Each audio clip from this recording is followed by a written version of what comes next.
თათარაობა ბენეფიციარებთან არაკომერციული საოჯახო ტიპის საცხოვრებელი სახლის ხელის წარმომადგენლის თამარ ციკლაურის განმარტებით ქალაქის სხვადასხვა ტერიტორიაზე განთავსებული 20-ვე ბენეფიციარებისთვის ერთსა და იმავე დღეს ტარდება ისეთი აქტივობები, როგორიცაა თათარაობა, მწვადი შეწვა, ხინკლის მოხვევა და ასე შემდეგ, რაც მათ განსაკუთრებულ სიხარულს ანიჭებთ.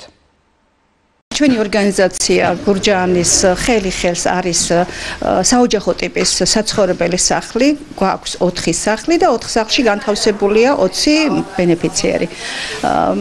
როგორც ყოველთვის წელსაც დავაგვირგვინეთ თათარაობით, თათარაობა დავიწყეთ დღეს, დავიწყეთ უკვე და გავაკეთებთ, ბოლომდე გავალთ დღეს.